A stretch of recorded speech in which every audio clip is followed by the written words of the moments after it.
It took me years to understand that the problem was never me. Years of therapy. Years of looking in the mirror and asking myself what was fundamentally broken inside me that made my own family treat me like a defect they couldn't return. Years of wondering if I was born missing something essential, some invisible organ that made other people worthy of unconditional love. I spent my 20s convinced I was the family disease, the thing they caught and couldn't cure, the embarrassment they learned to manage with tight smiles and strategic seating arrangements at holiday dinners. But here's what nobody tells you about being the black sheep.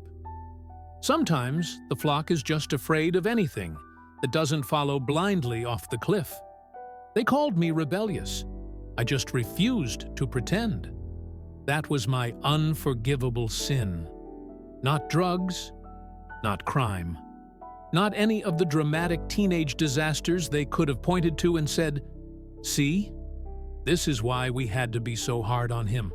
No, my crime was simpler, more threatening. I asked questions. I said, "I feel hurt," when I was supposed to smile and say, "I'm fine." I named things that were supposed to stay unnamed.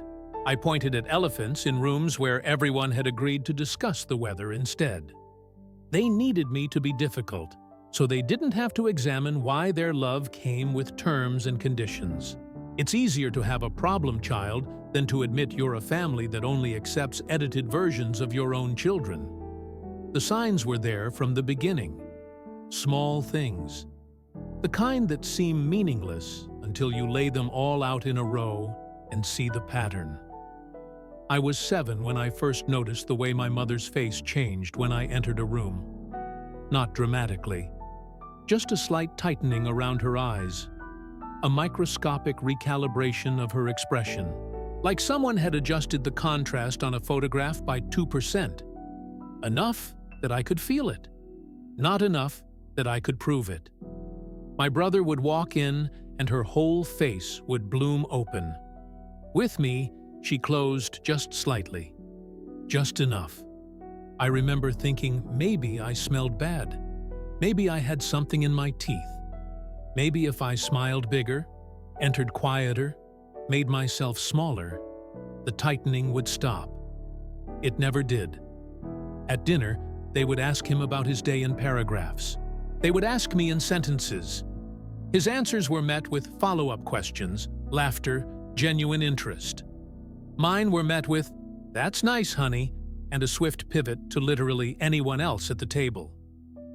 "So, what did you learn in school today?" my mother would ask my brother. He'd launch into a story about his science project or something funny that happened at recess, and they'd lean in, they'd laugh, they'd ask follow-up questions. The conversation would spiral outward, touching on related topics, tangential stories, shared jokes. Then she'd turn to me. "And you?" "I got an A on my history test," I'd say. "That's nice, honey. Pass the salt?" Conversation over.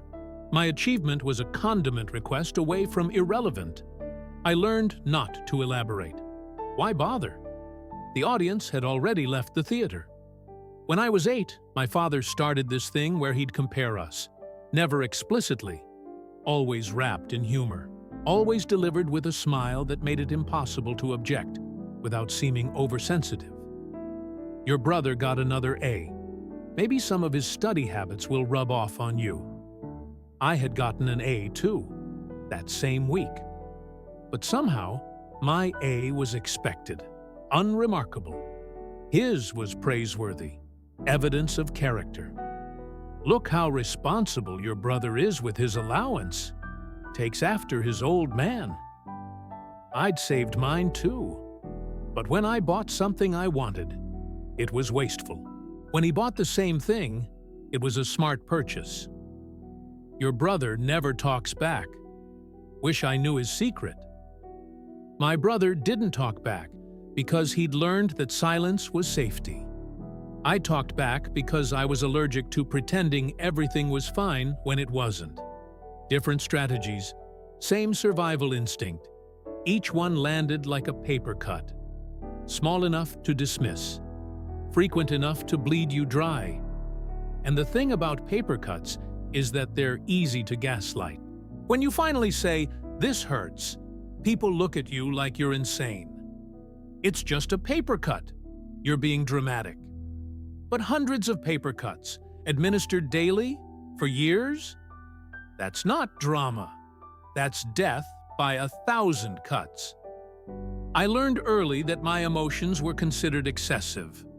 When my brother cried, it was sensitivity. When I cried, it was manipulation. When he got angry, he was passionate. When I got angry, I was volatile, unstable. Proving their point, I remember being 9 years old, crying because they forgot my school play. They'd been there for my brother's soccer game that morning. But my play in the afternoon? It slipped their minds. "Why are you making such a big deal out of this?" my father asked, annoyed. "You're guilt-tripping us. That's manipulation." I didn't know what manipulation meant. I just knew I'd memorized all my lines, stood on that stage scanning the audience for their faces, and found empty seats. When I explained this, my mother sighed. "You're so sensitive. We can't do everything. You need to learn that the world doesn't revolve around you." But the world had revolved around my brother's soccer game that very morning. The message was clear. His disappointments were valid. Mine were character flaws. My grandmother had this way of complimenting my brother in front of me that felt like she was erasing me from the photograph while I stood in it. "This one's going places," she'd say, hand on his shoulder, eyes on the middle distance, as if I were furniture. She'd bring him gifts when she visited. For me, she'd bring practical things, socks, school supplies, things that said, "You're an obligation, not a joy."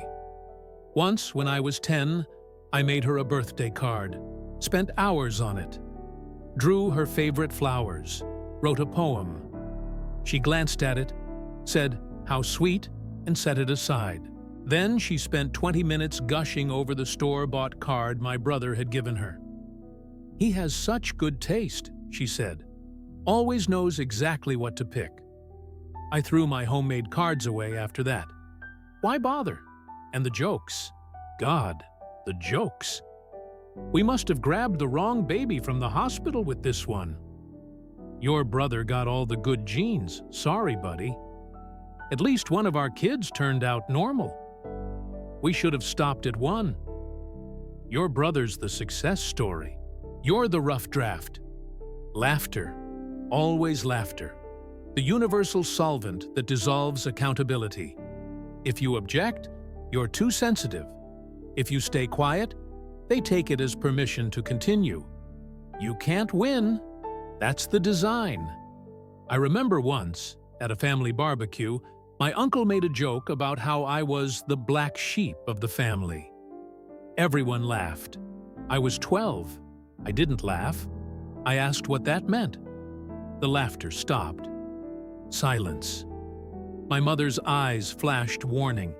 "It's just a joke," my uncle said, defensive. "Don't be so serious." But it wasn't a joke. It was a label. And once I'd heard it, I couldn't unhear it. I started noticing how often it came up, how casually it was deployed, like it was an accepted fact. The black sheep. The difficult one. The one who didn't quite fit. As if my failure to fit was my fault. Not evidence that the mold was wrong. There were the birthday parties where my brother got themes and decorations and invited friends, while mine were quiet family dinners, because you don't really like big parties anyway, right? I'd never said that. They'd decided it for me. Convenient, since big parties required effort. There were the parent-teacher conferences where my brother's teacher had nothing but praise, and mine had concerns. He asks too many questions. He challenges things. He's a bit intense. My parents nodded sympathetically, as if they understood exactly what the teacher meant, as if intensity was something to be managed, not cultivated. There were the family photos where somehow, in every shot, I was slightly out of frame or slightly out of focus. My mother would look at them later and say, "Oh, I didn't notice you were cut off. Oh well." But my brother was always centered, always clear. There were the conversations about the future. My brother's future was discussed with excitement, investment, detailed plans. Mine was discussed with concern, contingencies, low expectations. "We just want you to be happy," they'd say, which was code for, "We've given up on you being successful."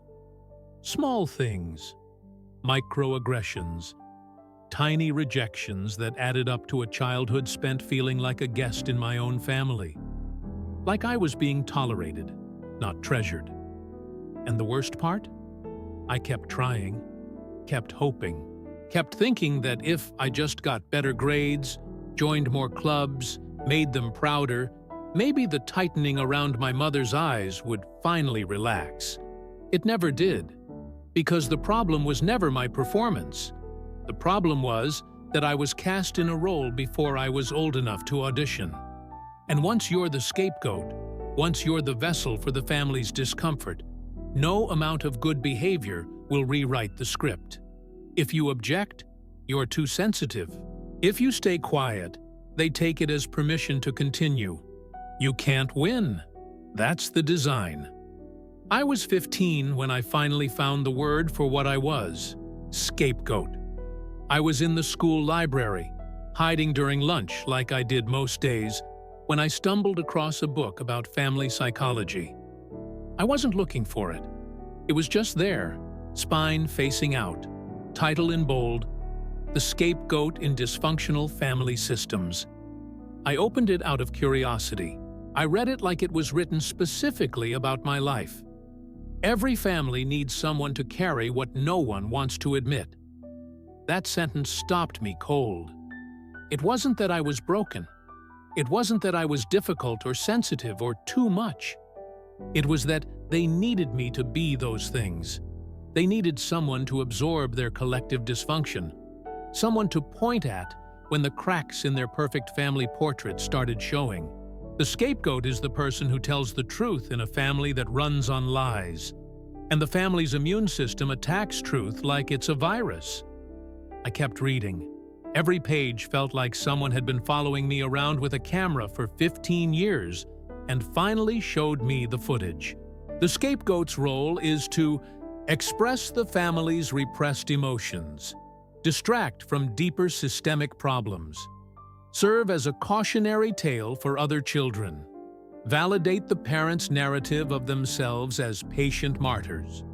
I sat in that library until the lights turned off for the day. The janitor had to ask me to leave. For the first time in my life, I realized, this has a name. This is a known phenomenon. I'm not crazy. I'm not imagining it. I'm just the one they chose to carry the shame they couldn't look at directly. The breaking point came when I was 17. It wasn't a fight. It wasn't rebellion. It was something so small that it would seem absurd to anyone outside our family system. It was the incident with the therapy notes. Let me back up. My mother had been seeing a therapist for 2 years. I knew because she mentioned it occasionally, always in this performative way that suggested she was a devoted self-improvement enthusiast. She'd drop phrases like, "My therapist says," into conversations the way other people drop designer brand names. I had also been in therapy since I was 14. My parents' idea.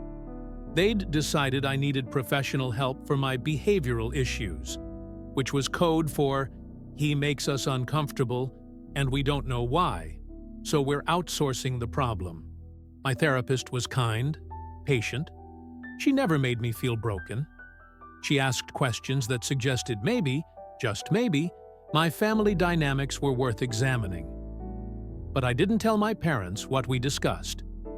I knew instinctively that transparency would be weaponized. One afternoon in late spring, I came home early from school. Doctor's appointment got canceled. I walked into the house expecting it to be empty. My mother was on the phone in the kitchen. I heard my name. I stopped. I shouldn't have listened. I know that. But when you've spent your whole life being discussed like you're not in the room, you develop an instinct for stopping when you hear your name in that particular tone. "No, I told you. His therapist doesn't understand the full picture," she was saying. "She's getting a very one-sided version. He's manipulative, always has been, makes himself the victim in every scenario." My stomach dropped. I explained to my therapist that we're dealing with a child who has oppositional defiant tendencies, maybe some narcissistic traits. It's textbook. We've been documenting it for years. She was talking to my father. I could hear his voice, tinny through the speaker, agreeing with her. "Dr. Morrison agrees with us. She said teenagers like this often try to reframe normal parental discipline as abuse. It's a control tactic. We just have to stay consistent and not let him gaslight us into thinking we're the problem." I stood there, frozen, as my mother explained in clinical terms how they'd been strategically presenting me to professionals, how they'd been building a paper trail, how they'd been coaching each other on what to say, what to emphasize, what to omit. They'd convinced their therapist that I was the problem. They'd tried to convince my therapist of the same thing. They'd spent years constructing a narrative in which they were the suffering parents, and I was the child who made them suffer. And the worst part? I'd believed them. I'd internalized it so completely that even in my own therapy sessions, I'd spent the first year apologizing for taking up space, for being too sensitive, for being the kind of kid who required this much work. My hands were shaking. I walked back outside, waited 20 minutes, then came in again, louder this time, announcing my presence. My mother greeted me with a smile, asked how my day was, told me dinner would be ready soon, like nothing had happened. Because for her, nothing had. That's when I did the unforgivable thing. That night at dinner, I asked a simple question. "Do you think I'm a bad kid?" The table went silent. My father's fork stopped halfway to his mouth. My brother looked down at his plate. My mother's smile went rigid. "What kind of question is that?" she asked. "Just a question," I said. "Do you think I'm a bad kid? Like, fundamentally? Do you think something's wrong with me?" "Where is this coming from?" My father's voice had that warning edge, the one that meant I was approaching territory that wasn't allowed. "I'm just asking. It's a yes or no question." "Of course we don't think you're bad," my mother said, but her voice was tight, controlled. Though I have to say, asking questions like this, trying to create drama at the dinner table, this is exactly the kind of behavior we've been documenting, I asked. Silence. "For your therapist? The one you tell everything to? The one who agrees with you that I'm manipulative?" My mother's face went white, then red. "You were listening to a private conversation. You were talking about me." "That's not the point. You invaded my privacy. This is exactly what I mean. You have no boundaries, no respect. You twist everything into what?" I asked. My voice was calm. Too calm. It scared me how calm I felt. Into me being the problem? Is that what I'm twisting it into? Or is that what you've already decided, and you're just mad I heard you say it out loud? My father stood up. "That's enough." "No, I don't think it is. I think we should talk about this. I think we should talk about why you need to convince professionals that I'm defective. I think we should talk about why my brother can do the exact same things I do and get praised, while I get documented." "You are not the same as your brother," my mother said, voice shaking. He's not what? He's not honest? He doesn't ask uncomfortable questions? He plays the game better than I do? You need to go to your room, my father said. Why? Because I'm not allowed to ask questions? Because the truth isn't allowed at this table? You're being manipulative right now. You're trying to turn this around, make us the bad guys when we've done nothing but try to help you. Help me or fix me? I asked, because those aren't the same thing. My brother still hadn't looked up from his plate. He was a statue. He'd learned early. Don't make waves. Don't take sides. Certainly don't defend the scapegoat. Go to your room, my father repeated. Now. I went. Not because I was obedient, because I knew there was no point.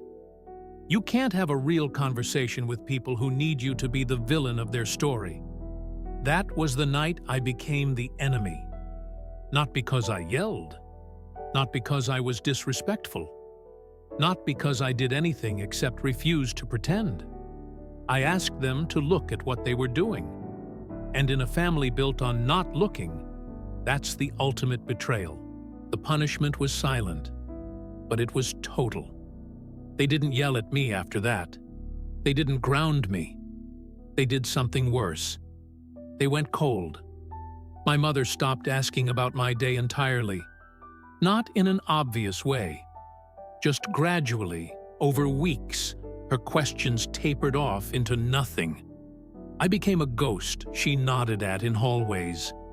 I'd test it sometimes. Come home with news, good or bad, and wait to see if she'd ask. She never did. She'd be on her phone, or cooking dinner, or folding laundry, and I'd stand there, invisible, before giving up and going to my room. Meanwhile, my brother would walk in, and she'd immediately engage. How was practice? What did you think of that test? Tell me about your day. I was right there, but I might as well have been furniture. My father communicated through my brother. Tell your brother dinner's ready. Ask your brother if he finished his chores. I was in the room.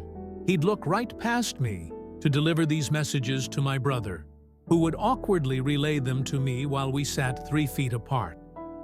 At first, my brother would look uncomfortable doing this. He'd glance at me, apologetic. But after a few weeks, it became routine. Normal. He stopped questioning it. That's how dysfunction becomes tradition. Someone starts it, everyone gets used to it, and soon it's just how we do things. Family movie nights continued. I wasn't explicitly uninvited, but somehow they'd start the movie before I came downstairs. Or they'd forget to mention they were watching something. Or the good spot on the couch was always taken, and I'd end up on the floor watching their backs. Once, I asked if we could restart the movie since I'd just gotten there. My mother sighed like I'd asked her to move a mountain. We're already 20 minutes in, just watch from here. My brother had been late plenty of times, and they'd always restarted for him. But that was different, apparently. Conversations would stop when I entered a room. Not obviously, just a subtle shift, a topic change, a trailing off. Like my presence disrupted the natural flow of communication. I'd walk into the kitchen and they'd be laughing about something. Mid-laugh, they'd see me, and the laughter would die. Not abruptly, just fade. Like someone had turned down the volume. What's funny? I'd ask. Oh, nothing. Inside joke. But I'd lived in this house my entire life. How many inside jokes could they have that I wasn't inside of? The answer, I learned, was infinite. When you're on the outside, everything becomes an inside joke. My brother got a car for his 16th birthday. I got a gift card to a bookstore for mine. Same parents, different investments. We thought you'd prefer books, my mother said, when I didn't react with enough enthusiasm. I hadn't said that. I'd never said that. I'd actually been talking about getting my license, looking at used cars online. the same way my brother had at my age. But they'd decided that I was the bookish one, the one who didn't need practical gifts, the one who should be grateful for the thought even when the thought was minimal. My brother's car came with insurance, gas money, maintenance coverage. My gift card was $50. The math wasn't subtle.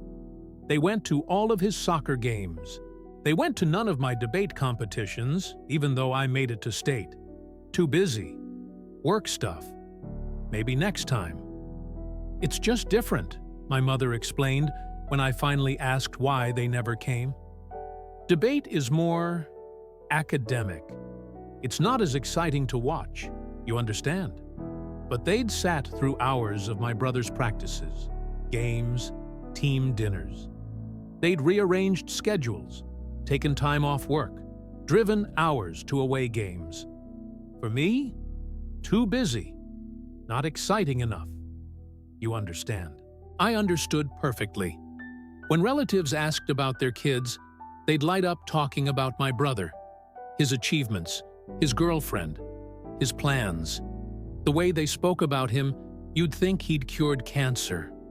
With me, it was, he's fine, doing his thing. End of subject. Once, my aunt pressed, "What's he doing? What's he interested in?" My mother hesitated, like she was trying to remember details about a stranger. "Oh, school stuff. He keeps to himself, mostly." I was sitting right there. I'd just won a state debate championship. I had a job at the library. I was planning to apply for college scholarships. But none of that made it into her summary of me. I was just doing his thing. Generic. Forgettable. Fine. The coldness was calculated. It wasn't reactive. It was strategic. They were showing me what life would be like if I continued to refuse to play my role. They were teaching me that honesty had a price, and the price was belonging. I could either go back to being the scapegoat, or I could be nothing to them at all. And here's what made it so insidious. They never acknowledged they were doing it. If I'd confronted them, they would have denied everything, gaslit me into thinking I was imagining it. "We're not treating you differently. You're being paranoid. Maybe you're just more sensitive than your brother." But I wasn't imagining it. I was living it. Every single day. The exclusion was systematic. Birthday dinners planned without checking if I was free. Vacations booked without asking for my input. Family decisions made in conversations I wasn't included in. I'd find out about things after the fact. "Oh, we're visiting Grandma next weekend. We already decided we're getting a dog. Your brother's girlfriend is coming to Thanksgiving." No discussion, no input requested. Just information delivered to me like I was a tenant being notified of building policy changes. For months, I tried to earn my way back in. I apologized for things I hadn't done wrong. I complimented my mother's cooking even when it was mediocre. I asked my father about his work, even though he'd grunt one-word answers. I laughed at my brother's jokes, even when they weren't funny. It didn't matter. Once you're marked as the truth-teller in a family of liars, you're radioactive. They can't let you back in without risking exposure. Because if they treated me well, if they acknowledged my humanity, they'd have to confront what they'd done, what they were still doing.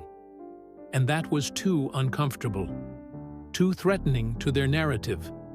So they kept me at arm's length, close enough to maintain the appearance of family, far enough that I couldn't contaminate them with honesty. I started spending more time away from home, friends' houses, library, long walks, coffee shops where I'd sit for hours doing homework just to avoid going back to the cold house, where I was technically welcome but actually unwanted. My friends' parents would ask if I wanted to stay for dinner. Sometimes I'd say yes, even when I wasn't hungry, because their kitchens were warm in ways that had nothing to do with temperature. They'd ask about my day and actually listen to the answer. They'd laugh at my jokes. They'd treat me like I mattered. And then I'd go home, and the contrast was devastating. I started noticing how other families interacted. The casual affection, the easy conversations, the way parents looked at their kids with uncomplicated love. And I'd think, is this what it's supposed to feel like? Is this what I've been missing? The answer was yes, and realizing that made everything worse. Because now I knew. I knew what I didn't have. I knew what my family was choosing not to give me. I knew that the coldness wasn't inevitable or accidental. It was a choice they were making every single day. And slowly, quietly, something in me began to shift. I stopped trying to win them back, stopped performing for their approval, stopped hoping that this time, maybe this time, they'd see me. I started to realize they'd never see me, because they'd never been looking. The turning point wasn't revenge. It wasn't vindication. It wasn't them apologizing or me winning some argument. It was just clarity. I was 18, 3 months from graduation, sitting in my parked car outside our house. I'd been sitting there for 40 minutes, unable to make myself go inside. And that's when I understood. Love in my family was conditional. It always had been. It wasn't based on who I was. It was based on whether I made them comfortable, whether I confirmed their narrative, whether I stayed small enough to fit in the box they'd built for me. Acceptance required self-betrayal. I couldn't be myself and be loved by them. Those were mutually exclusive options. To belong, I had to erase the parts of me that threatened their carefully constructed illusion of normalcy. Belonging had a price, and the price was my authenticity, my honesty, my right to feel what I felt and say what I saw. And I realized I'd been trying to earn something that was never actually available. You can't earn unconditional love. That's the definition of unconditional. It's just there, or it isn't. And it wasn't there. Not for me. Not the real me. They loved an idea of me, a version that didn't exist. And they resented the real me for not being that version. I wasn't the problem. I was the evidence of the problem. And evidence must be discredited. This realization didn't feel like winning. It felt like grief. Because accepting that your family doesn't really know you, doesn't really want to know you, means accepting that you've been fundamentally alone your entire childhood. All those years, I thought I was fighting to be seen. I was actually fighting to be allowed to exist. And I'd lost that fight before I was old enough to know I was in it. The months after that realization were the loneliest of my life. Not because I was isolated. I had friends. I had my girlfriend. I had teachers who believed in me. I wasn't alone in the literal sense. But there's a specific kind of loneliness that comes after you stop trying to make your family love you. It's the silence after you stop performing. The emptiness after you step out of the role they wrote for you. The absence of applause when you finally stop dancing. I stopped trying to win them over. Stopped apologizing for existing. Stopped editing myself to be more palatable. And the space that created was vast and cold. I'd spent my whole life trying to solve the puzzle of how to be loved by them. And now I was standing in the wreckage of that project, understanding that the puzzle was designed to be unsolvable. That was the point. The grief hit me in waves. Sometimes, at random times, I'd be doing homework and suddenly feel this crushing weight in my chest. This realization that I was essentially orphaned while my parents were still alive. I remember sitting in my car one afternoon after school, unable to make myself go home, just crying. Not dramatic sobbing, just tears running down my face while I stared at nothing.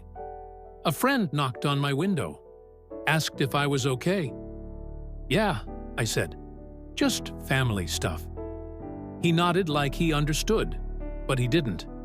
His parents drove him crazy sometimes, sure, but they loved him. Consistently. Unconditionally. He could take that for granted. I envied him so much in that moment, it physically hurt. The hardest part was watching my friends interact with their families and seeing what I'd been missing. Going to a friend's house for dinner and watching his parents ask him genuine questions. Tease him with affection. Include him in conversations like his input mattered. I'd sit there, invisible to them, but hyper-aware of every interaction, and think, so this is what it looks like. This is what I should have had. And then I'd go home to silence and walls and the feeling of being tolerated rather than treasured. Senior year was a blur of going through motions. I did well in school because what else was I going to do? But the motivation wasn't passion. It was escape. Every good grade, every scholarship application, every college essay was a brick in the bridge I was building away from that house. I graduated high school. They came to the ceremony, clapped politely, took photos. We looked like a normal family for exactly 2 hours. My mother posted the photos on Facebook, beaming with pride. So proud of both our boys. The comments rolled in. Beautiful family. You must be so proud. What a blessing. I looked at those photos later, studied them. We were all smiling. You couldn't see the cold space between me and them. You couldn't see the years of micro-rejections. You couldn't see the way I'd learned to stand slightly apart, even in family photos, because getting too close felt dangerous. We looked happy, normal, functional. That's the thing about scapegoating. It's invisible in photographs. Then I left for college, and the frequency of contact dropped to near zero almost immediately. I'd call home once a week out of obligation. The conversations lasted 5 minutes. Surface-level updates, weather talk. Okay, love you, bye. But the love you was a formality, a period at the end of a sentence that had no meaning. My first semester away, I waited for them to call, to check in, to ask how I was adjusting, to show any sign that they missed me or thought about me or cared. They didn't. My brother called more often, visited more often, fit into the family ecosystem in a way I never could. And I was happy for him, honestly. Someone should get the good version of our parents. Someone should feel like they belong. It just wasn't going to be me. The hardest part wasn't the distance. It was grieving the family I'd wanted them to be while looking at the family they actually were. It was accepting that the people who were supposed to know me best knew me least, and chose it that way. I'd see other students on campus talking to their parents on the phone, actual conversations, laughing, sharing news, getting advice, looking forward to going home for breaks. And I'd feel this ache, this fundamental loneliness that had nothing to do with being physically alone. I was lonely for a family I'd never had, lonely for parents who saw me, lonely for a childhood where I wasn't constantly scanning for threats disguised as jokes. People would ask me about my family, and I'd give vague, positive answers because the truth was too complicated and too sad to explain at a dinner party. We're different, but we're fine. They're doing their thing, I'm doing mine. Yeah, we talk sometimes. All true, all incomplete. I became very good at deflecting, at changing the subject, at making my family sound normal enough that people wouldn't ask follow-up questions. Because the truth, my family systematically excluded me for being honest, and I spent my entire childhood being psychologically dismantled, wasn't exactly dinner party material.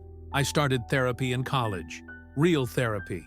Not the kind my parents had forced me into to find what was wrong with me, but the kind where I could finally say the quiet parts out loud. "I think my family doesn't like me," I told my therapist in our third session. She was quiet for a moment. Then, "Tell me more about that." And I did. For months, I unraveled the whole thing. Every microaggression, every comparison, every moment of coldness, every joke that wasn't a joke. "You're describing emotional neglect," she said finally, "and scapegoating. You were made to feel responsible for your family's dysfunction." Hearing it named, validated, by a professional who wasn't on my parents' payroll was both relieving and devastating. Relieving because I wasn't crazy. This was real. This had happened. Devastating because this was real. This had happened, and I couldn't undo it. I was learning to live without the validation I'd spent my childhood craving, and it felt like learning to walk on a broken leg that had healed incorrectly. Possible, but never quite right. I'd have moments of clarity followed by moments of doubt. Maybe I was too sensitive. Maybe they did their best. Maybe I'm remembering it wrong. Maybe I'm the problem after all. But then I'd call home and feel the coldness through the phone. Hear the difference in my mother's voice when she talked to me versus when she talked to my brother. Feel the way they couldn't wait to get off the phone with me. And I'd remember, no, this is real. This is happening. This has always been happening. The loneliness of that, of knowing the truth and having no one in your family acknowledge it, was crushing. It's a special kind of isolation, being the only one in your family who refuses to pretend. Being the only one willing to name what's happening. Being the only one who says, "This isn't normal," while everyone else insists it is. You start to feel like you're going crazy. Like maybe you're the one with the distorted perception. Like maybe if everyone else says the sky is green, you're the one who's colorblind. But the sky was blue. Is blue. Has always been blue. And I was the only one willing to say it. I found the therapy notes by accident 3 years later. I was home for Christmas, first time in a year and a half. I was in my old room, which had been partially converted into a storage space, looking for my high school yearbooks. My mother wanted to show my girlfriend what I was like back then, which I knew was code for embarrassing photos. There was a file box in my closet I didn't recognize, plain, unlabeled. I opened it, thinking it might be old-school papers. It was notes, printed emails, session summaries from my mother's therapist. My hands started shaking before I even started reading. The notes were clinical, professional, and absolutely devastating. They detailed, in organized bullet points, my behavioral problems, my defiance, my manipulation tactics. There were dates, specific incidents, things I'd said or done, framed in the worst possible light. Subject refuses to accept responsibility for his actions. Subject displays concerning lack of remorse. Subject attempts to deflect blame onto parents. Subject, like I was a case study, an experiment. But what stopped my heart was the section labeled Parental Strategy. It outlined in clear terms how my parents should respond to my behaviors. How to document everything. How to stay consistent in their narrative, if ever questioned by outside parties. How to avoid being manipulated by subjects' attempts to reframe situations. There were email exchanges between my mother and the therapist, my mother expressing frustration that I was getting better at hiding his true nature. The therapist suggesting they consider more intensive interventions if I didn't improve. Intensive interventions, like I was a problem to be solved, a malfunction to be corrected. And at the bottom of the box, a printed email from my father to my mother, dated a week after our confrontation at dinner when I was 17. Dr. Morrison agreed we handled it correctly. She said kids like him will often try to turn the tables when confronted. The key is not to engage with the manipulation. Stay calm. Stay consistent. Document everything. Eventually, he'll either learn to comply or he'll age out of the system, and we can move on with our lives. Age out of the system. Like I was a software bug. A temporary problem with an expiration date. I sat on the floor of my childhood bedroom, holding documentation of my own destruction, and felt something crack open inside me. They knew what they were doing. It wasn't ignorance. It wasn't well-intentioned parenting mistakes. It wasn't them doing their best in a difficult situation. They had systematically, deliberately, with professional guidance, constructed a narrative in which I was defective. They had pathologized my honesty. They had weaponized therapy. They had built a paper trail to protect themselves from the possibility that one day someone might believe me when I said I was hurt. They had been destroying me on purpose, and they'd convinced themselves and their therapist that they were the victims of my behavior. I put everything back in the box exactly as I found it. I went back downstairs. I smiled through Christmas dinner. I played the part one last time. And then I left. And I never went back for more than an afternoon. People think the scapegoat story ends with confrontation, with justice, with the family finally seeing the truth and apologizing and everyone healing together. That's not how this works. The truth is messier, quieter, less satisfying to anyone looking for closure. I didn't confront them about the notes. What would be the point? They'd already decided who I was. Evidence to the contrary would just be more proof of my manipulation. I didn't cut them off in some dramatic fashion. I just stopped trying, stopped calling as often, stopped visiting, stopped explaining myself, stopped hoping for a version of them that didn't exist.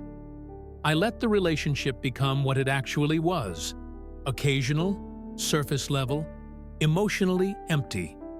They tell people I distanced myself, like it's a choice I made in a vacuum, like their actions weren't the blueprint for my exit strategy. My brother still doesn't understand. He thinks I'm too sensitive, that I hold grudges, that I should just let it go and move on. And maybe he's right, in his way. He never had to be the scapegoat. He doesn't know what it's like to be raised by people who need you to be broken so they can feel whole. I'm 30 now.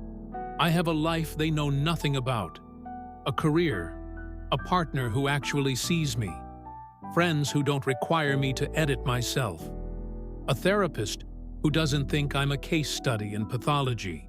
I've built a family out of people who chose to love me without needing me to be smaller first. And my actual family? They're strangers who share my last name. We exchange holiday cards. We have polite conversations at weddings and funerals. We maintain the illusion of normalcy for public consumption. But we're not close. We never were. I just didn't know it for the first 18 years of my life. Here's what I've learned about being the family scapegoat.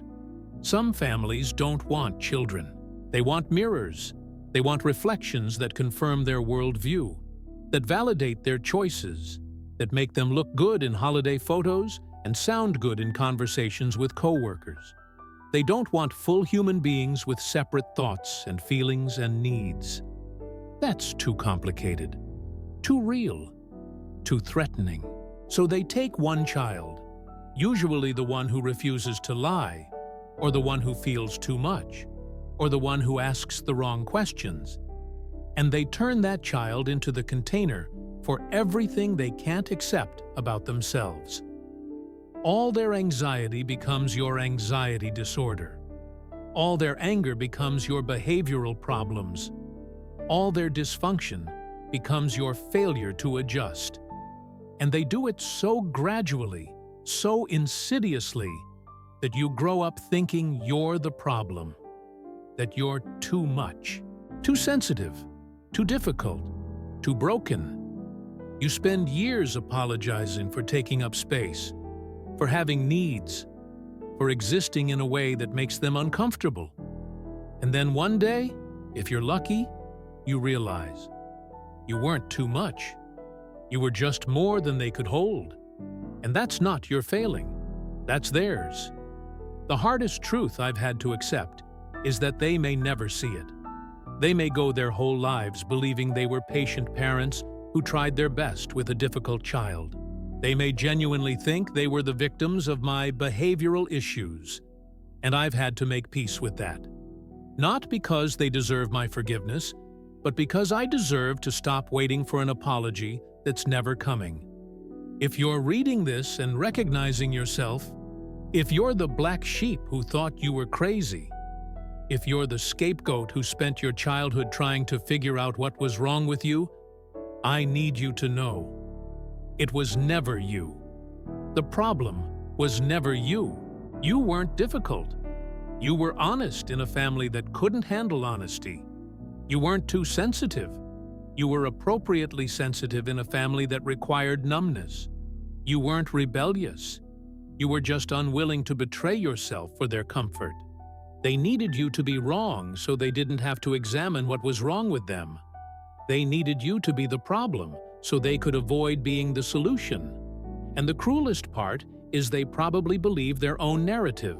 They've told the story so many times, to therapists, to relatives, to themselves, that it's become their truth. But it doesn't have to be yours. You get to write a different story. One where you're not the villain. One where you're not broken or defective or too much. One where you're simply a person who deserved better and didn't get it. And you get to grieve that. You get to be angry about it. You get to walk away from it without guilt. You don't owe them a relationship just because they're family. You don't owe them access to your life just because they gave you life. You don't owe them forgiveness just because time has passed. You owe yourself the love they couldn't give you, the acceptance they made conditional, the belonging they held hostage. And sometimes that means building a family from scratch, from friends and partners and chosen people who see you and choose you anyway.